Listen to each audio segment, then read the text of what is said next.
Oh, hey there. Welcome into another edition of What Barrie's Talking About from Barrie 360. I'm Dan Blakely. On this week's program, is it a cold or is it COVID? It can be hard to tell. We get some advice from the local health unit. A former colleague of ours at Barrie 360 stops by to talk about the horror novel he's written. It's time for another Gala in the Woods, and here's a treat: Irish whiskey bread pudding. Here's another: maple cookies. Stay tuned. We get the conversation started after this.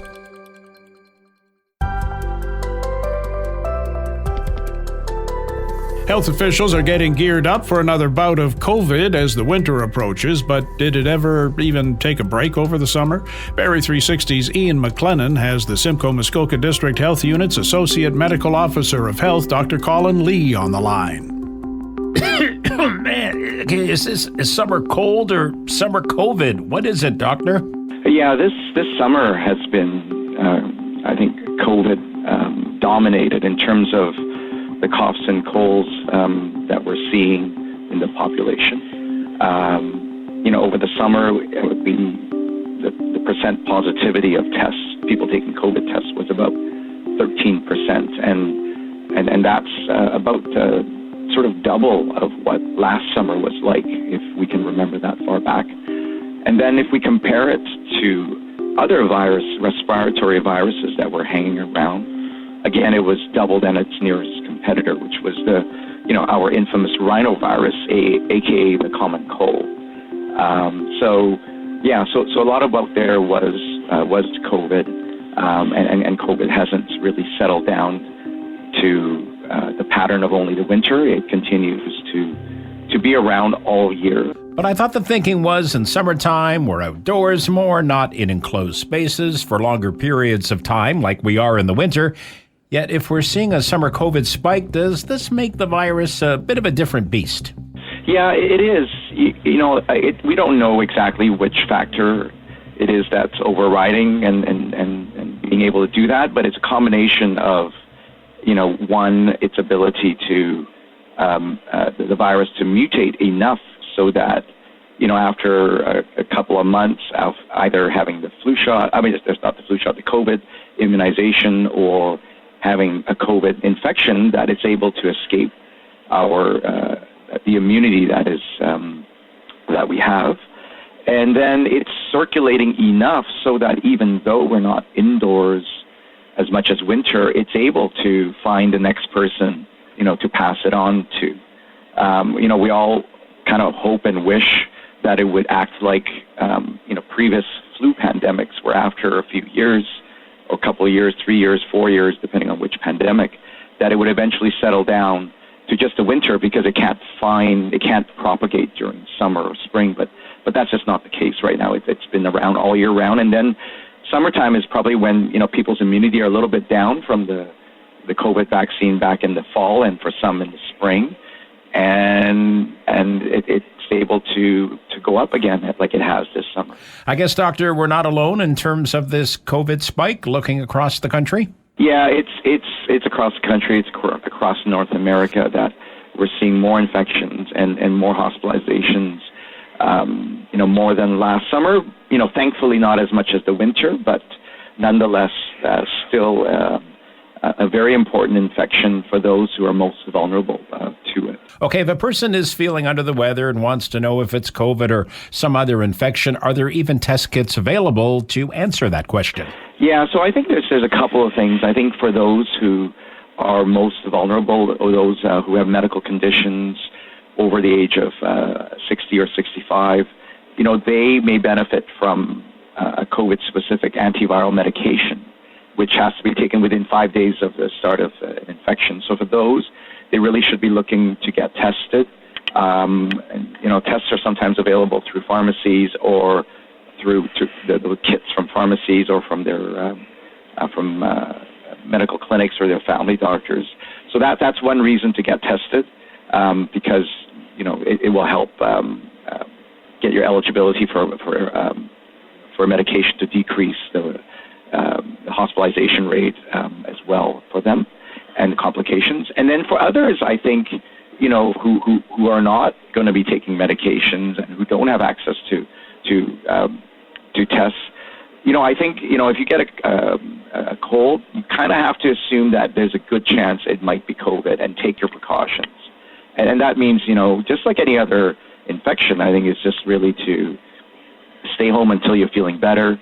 And then for the, 10 days from the time that you have got symptoms to sort of stay away from people who are more vulnerable to COVID, and as well as if you have to be around them to wear a mask, because it can still shed for a number of days, although as time goes on, the shedding of the virus. Okay, we're going to be rolling into the fall soon, and for those who are following recommended guidelines, will another COVID vaccine be required? And to be honest, what if you've lost count? You don't know when you had your last shot, let alone how many. What to do?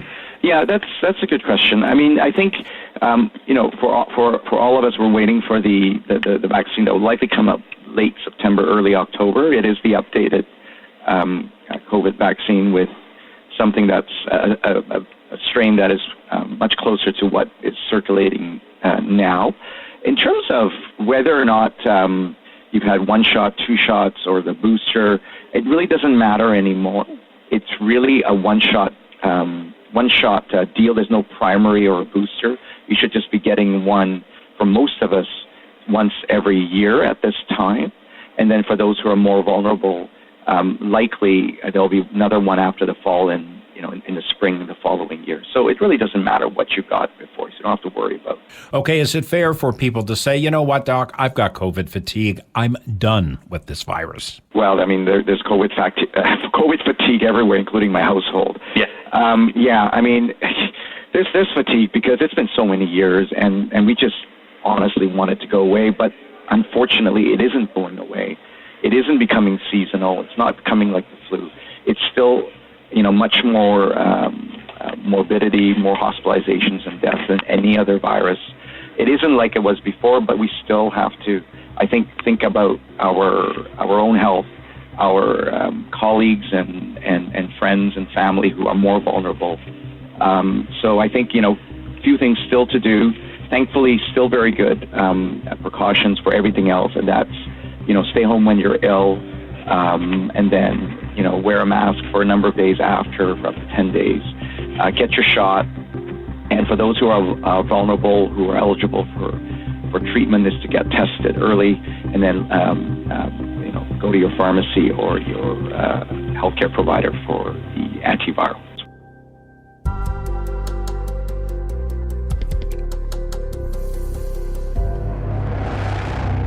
And a visit from an old friend a few days ago, a former colleague here at Barrie 360, Cody Fitzgerald, who had left to explore some of his other options, one of them writing a novel. He spilled some of what it's about for our MJ. You have written a book, a horror book, and it's your first book. Tell me a little bit about what it is. The book is called Thank God for Sin. Like you said, it's a horror thriller. It's got some cult stuff. It's got some eldritch horror. It goes to some dark spots, but I think it's a lot of fun. What was the sort of like the inspiration? Have you always wanted to write something for yourself, or kind of what sparked it to actually go through with it? I've always wanted to, and just been, busy procrastinating, not sure what I wanted to write, even like genre-wise. And then I just recently got some time, and it was just a matter of kind of making sure you're in front of a screen for a couple hours, a week at least, right? And just like putting the time in to write it. Did you find like, even if I got nothing to write, I'm just going to write and see what comes? Yes, I kind of wrote it, and I can't remember who said it, but I kind of wrote it like a gardener. So I knew the finished product, kind of what I was looking for, the kind of flower I wanted, but I kind of just wrote and see what grew, and things changed, and it kind of turned out differently than the initial plan, but I think it came out a lot better. But that was you just got to sit down and write, and maybe you'd get 2-3 pages, and then the next time you'd sit down, you'd hit the backspace button and just get rid of it all and do it over again. Yeah. So not that you want to give anything away, but sort of what is the basic story about? Quick synopsis. It's about a guy named Paul who's sort of running from something in his past. and he finds himself in an eerie town called Coma. And he just has to sort of fight to survive once he's in there. But yeah, it takes some twists. I don't want to give too much away. I'm the type of person that likes to, I know some people don't like to, but when I go see a movie, don't watch a trailer. I barely even want to know what it's about because it's just fun to go in and then you have no idea, right, what's going to happen. Totally. Completely surprised. Yeah. I'm the same way. Yeah, it's fun. Nothing's better to me than when someone's like, hey, let's watch this movie. I'm like, okay. Yeah. And like I have like absolutely no clue. Right. Yeah. So what was the process in order? It is self-published, but did you find that like tricky to do or was it a fairly easy process? The process was pretty easy. I guess the trickiest part is like you have to do everything, all the formatting, the paperback cover has to have like print ready PDFs and stuff like that. So, you kind of got to do a lot of Googling or have, somebody who can do that for you. And luckily I did. So that was probably the trickiest part, but the process itself isn't too tricky. So if you're writing a book, I do recommend checking out. It's called Kindle Direct Publishing and it's fairly easy and there's no fees. They just take a % of the book sales and they print to order. So you don't have to stockpile a warehouse with hopefully selling, however many. They just print them as somebody orders them. That's really good to know. So you're not putting together this huge investment and then you've got a garage full. Yeah. I remember like that episode from it was like Back to the Future where George McFly has like a whole warehouse of his books. I don't know why I remember that all of a sudden. Okay, so where can we pick up a copy? How can people get one? So it's available on Amazon and there is a paperback version and you can also get it as a Kindle version. And you can read it on any kind of ebook that you have as well. Are you hoping to get it into some bookstores as well, like local ones? I think so. I am jet setting away for the next 3 months. So I'm curious if they want you to do it when it's new. You know what I mean? Like if you want to get into Indigo even or something like that, they might have like a time frame that you need to get in there, but maybe not. So we'll see. And it's out right now. Yes. Yeah. Available right now. And the name of it again? It is Thank God for Sin. What Barrie's Talking About is a weekly podcast featuring the best Barrie and Simcoe County have to offer and more. You can get caught up and make it easy to keep up in the future by subscribing to What Barrie's Talking About through any podcast distributor.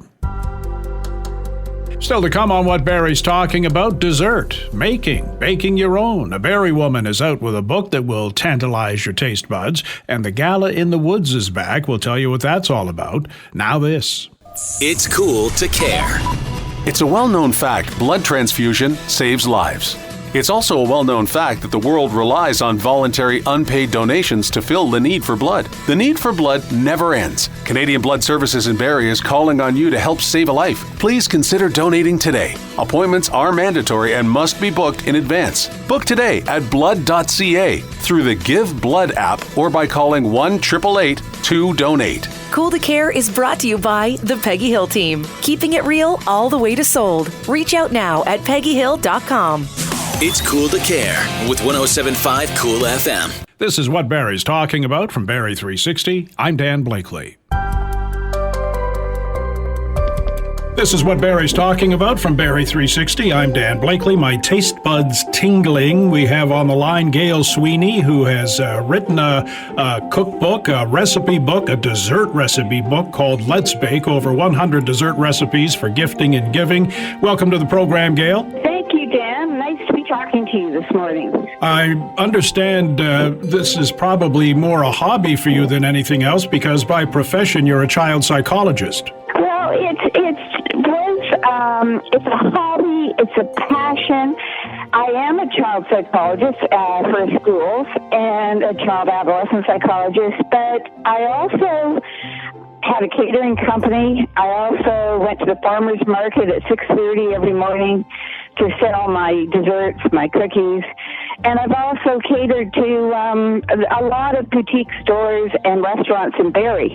So you love to do this? I love to do it, and it was a really good mix with being a child and adolescent psychologist because sharing food, especially celebratory food like a special cake or a plate of homemade cookies, you get an instant feeling of warmth and a few seconds of joy from people. And sometimes when you're dealing with kids, adolescents, you can't change their lives that easily. You can't change the circumstances that they find themselves in.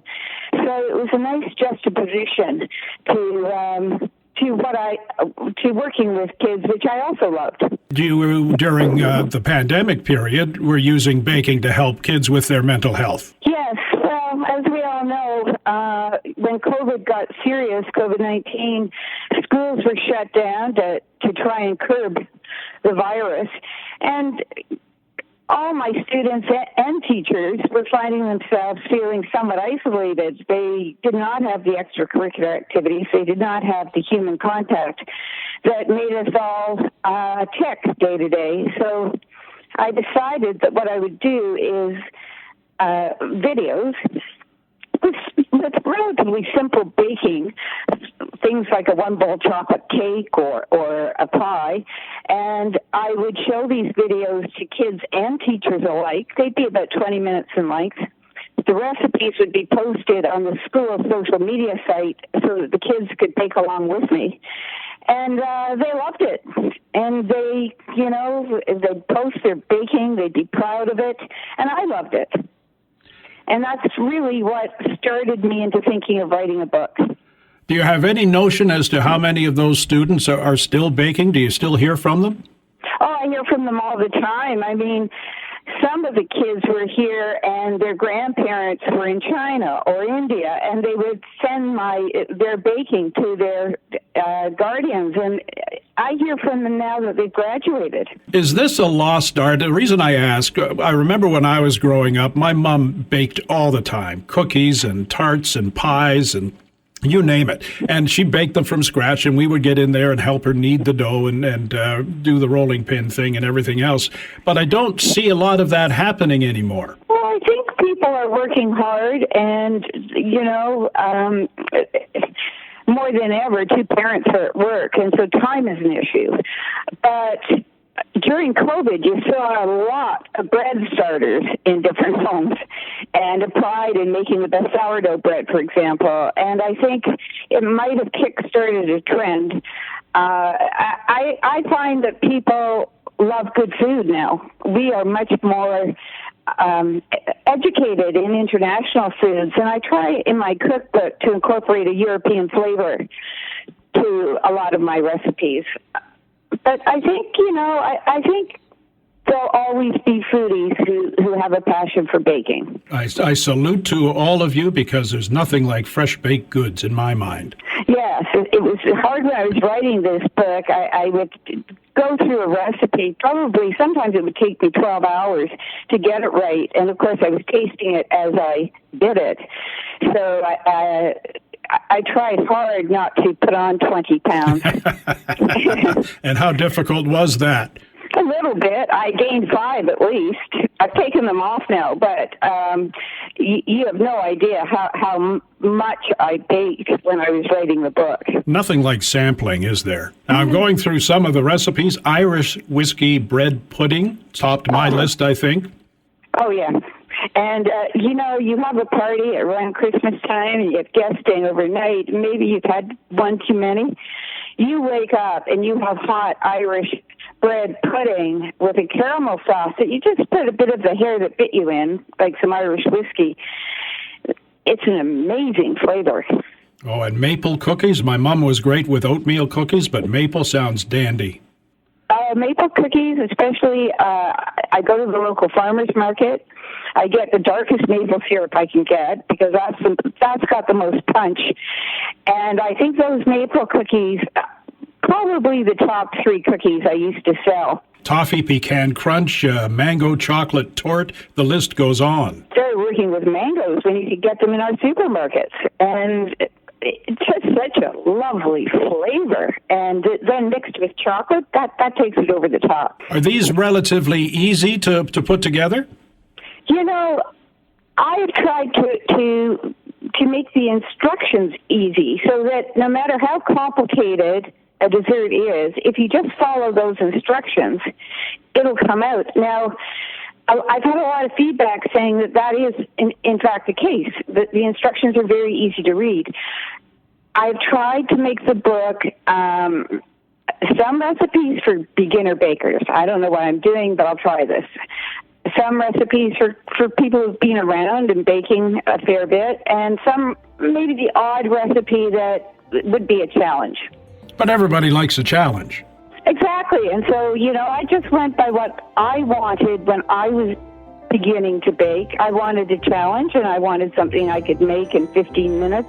I wanted a mix, and there's a mix in this book. Where can we find Let's Bake, over 100 dessert recipes for gifting and giving? You can find it at Indigo and Amazon. They'd be the two easiest places. Gail, thank you so much for joining us today. Thanks for this recipe book, and we'll look forward to sampling some of the recipes that you've put into it. Thank you, Dan, and have a great day. It's a gala in the woods, a feast in the forest. Living Green Barrie bringing back its Night Under the Stars on September 21st to raise funds to tackle climate change. Barrie 360's Will Conkin gets the details from Living Green Barrie Executive Director Andy Pellin. Second year for this gala in the woods. How did last year turn out for you? It was so good. Like, honestly, if you've ever had an idea and you think, oh, would that work? And you, we'll just go. All of a sudden, I do remember there was a moment I was standing there at the gala. I looked around.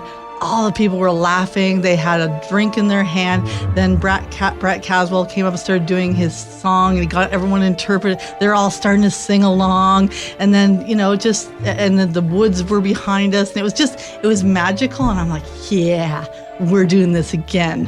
And we're doing it again. Yeah, it sounds like it was a great ambiance. Just everything kind of came of what you envisioned. It was, yeah. And the thing is, I was talking with a friend who was there last year, and I was trying to get a sense of how do I market this thing? Because there's so many different aspects to it. That was like, what part is more important? The fact that it's like net zero carbon emissions, the fact that it's, raising money for Living Green, is the fact that we had this like locally produced food that's being created, or is it the signature cocktail? Was it the entertainment? And he's just like, no, man, it was the vibe. And I'm like, oh, that's sweet. But I'm like, the vibe? Well, what's the graphic for that? Like, I don't know. But yeah, I think that's what it was. We created a really unique and enjoyable experience for people. And I think it just generally everyone had a good time. And I think that's the most important thing, because when you're a charity dealing with an issue like climate change, that's no fun, And again, it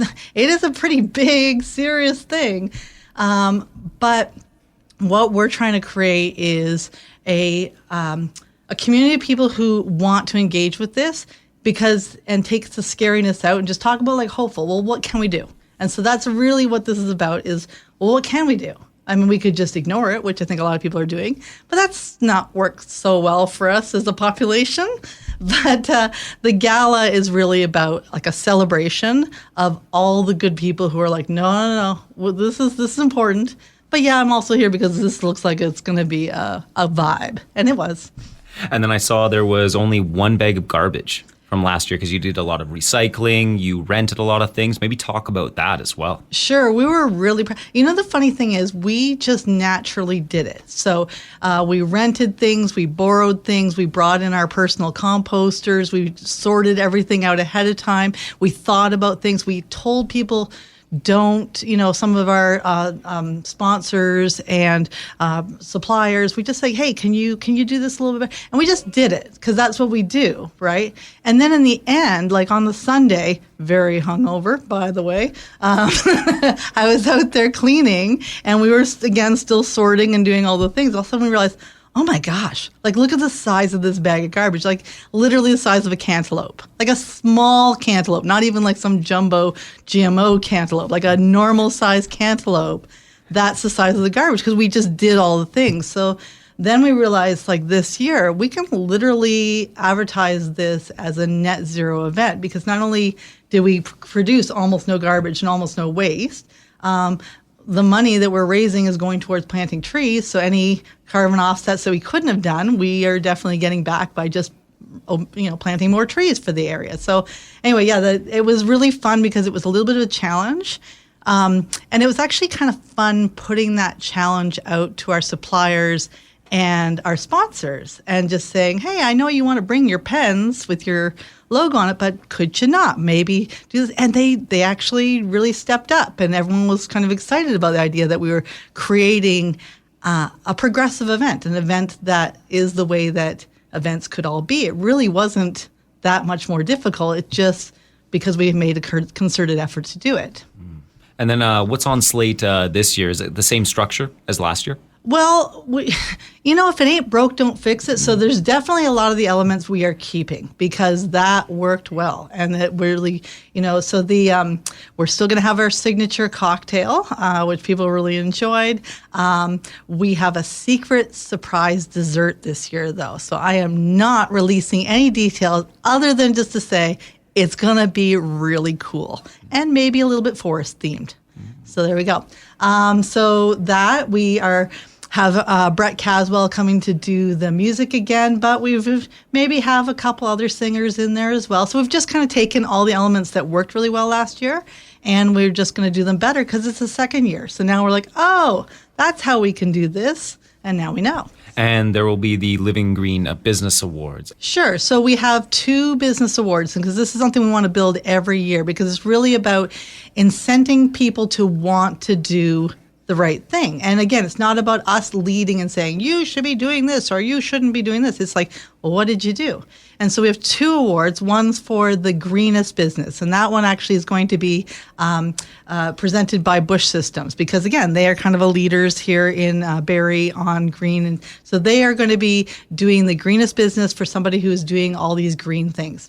Then we have a second award, which is going to be through Bayfield Ford, is going to be presenting that one because they've got their F-150 all lightning. So again, they are not known as being a green business, but they've done something to be a green improvement. So this is the Green Improvement Award. So they'll be putting that in. And so that award is open to anyone, any category, any kind of business who is just doing something, whether it's water, waste, energy, whatever you're doing around your office. Maybe it's just getting everyone out for a walk in the woods for their mental health. How should people dress for the occasion? Boots, suits, and gowns, baby. Like it's I think I described it last year as a mullet outfit in that it's all business at the front and party in the back. So again, it's dress up, but know that you are in the woods. So that's one of the things I think makes this event really, really cool and unique is that it's all about, I say it's like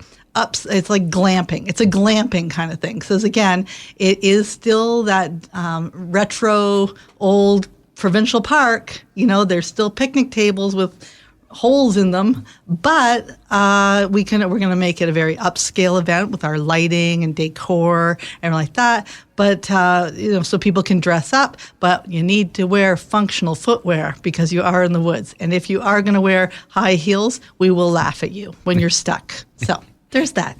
Where do the funds go?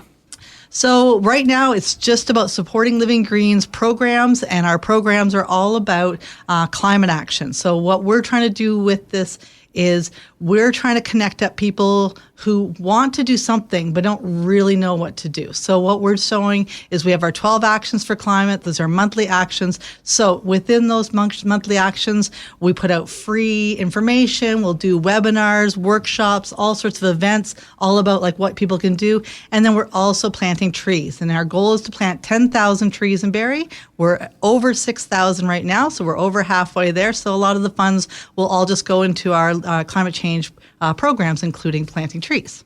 When and where is it, and then how much are tickets? So right now it's on Saturday, September 21st. It is in Springwater Provincial Park under the pavilion there.